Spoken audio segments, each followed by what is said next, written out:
Hey guys, welcome back to Origami Twist. My name's Jen, and in today's video, I'm going to show you how to use an old classic that you have probably made before, traditional origami model, and use it for something that you may not have considered that it could be used for. So all you need for this is one slice of origami paper, ideally in a festive color, because you'll be using this as a party favor at your party of choice. So 1 square of paper. The square I'm using is 6 inches square, roughly, a little less than that. But you can use whatever you've got. And for those of you that prefer centimeters, we're looking at about 15 centimeters for that one. To begin with, you're just going to take one corner, bring it up to the opposite corner, and give it a good crease. For those of you who have done classic origami before, this is a very common fold. So open it up, and then the other corner up to its opposite corner and crease. So now you have what we call 2 valley folds. So they shaped like a V rather than shaped like a mountain fold, which looks like a mountain. So 2 valley folds in the form of an X.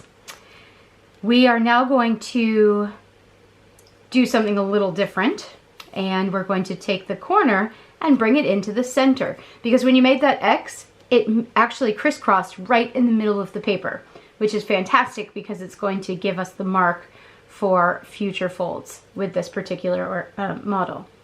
So the corner is going to come into the corner and line up that crease that you created before with the rest of its crease. Nice straight line. And make a new crease.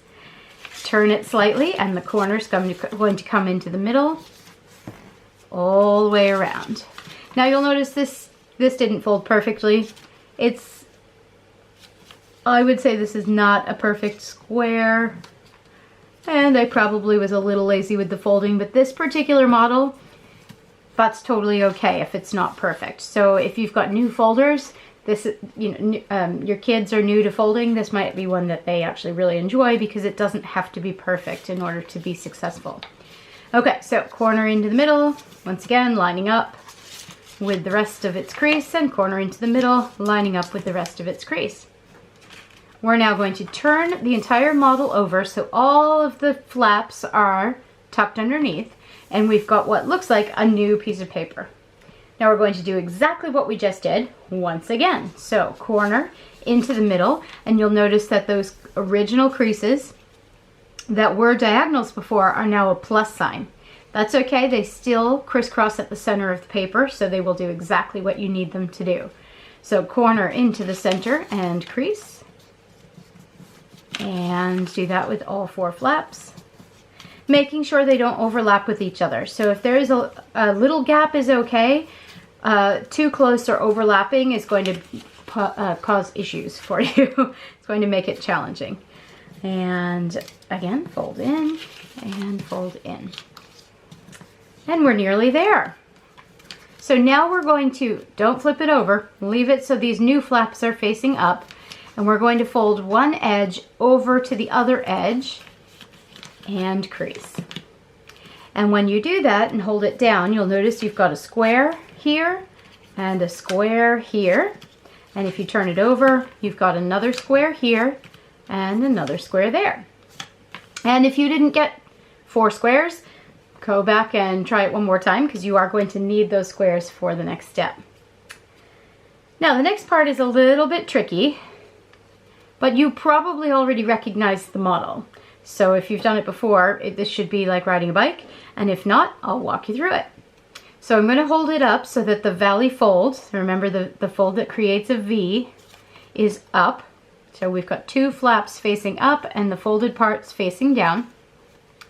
And what you need to happen is for these corners that my index and thumb are pinching are going to end up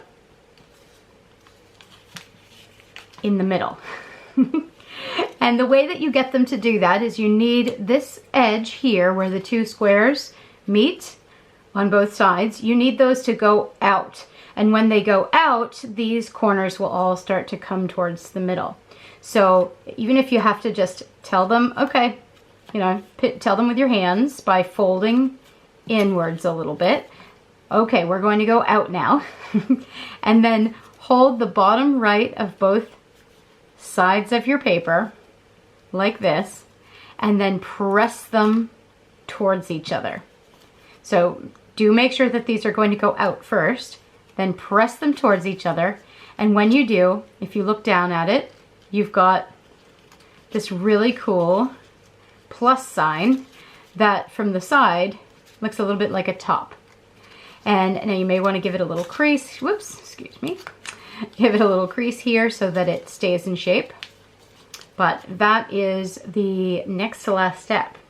Now the last step is to turn this into a volumized three-dimensional object, if you will.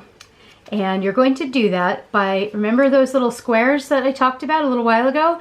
You're going to actually pull those squares out, and they'll create sort of like petals to create a three-dimensional shape. So if you insert your finger behind that flap and pull out, you see how it makes it three-dimensional? All that is that square just pulled out. Be very gentle with it, of course. And if you look at the other side, and this is going to become very important quickly, as soon as we've done all four, it creates a little cup. See that? Now you're going to do that on all four sides. And you can hold on to the underneath part if you want to do that. And pull out the third and the fourth. And insert your finger and sort of press out against the petal to get it to stay. And there you go. So this probably looks to you like a fortune teller or a cootie catcher. But here's where the cool part comes in for your holiday party or birthday or whatnot. All you have to do to turn this into a party favor is, well, you could write messages like you do with a cootie catcher. That would actually make a really great party favor. But if you want to put treats in it, all you have to do is turn it over. And when it blooms out and those things, those pointy bits on the other side become feet, you can fill it with treats, particularly if you use a larger piece of paper than a 6-inch square. I use 6-inch squares because they fit on the paper, but you're more than welcome to use a larger square, of course. But it becomes like a bowl. So I've purchased some inexpensive small jelly beans. All you have to do is fill the little spaces with Smarties, M&Ms, tiny jelly beans, whatever floats your boat. And you have created an adorable party favor for your next party. I hope you enjoyed that idea and that you'll make a whole bunch of these and fill them with all kinds of treats for your next holiday gathering. I hope you guys have an amazing day. Please subscribe as always, and we'll see you in the next video. Take care, guys. Bye-bye.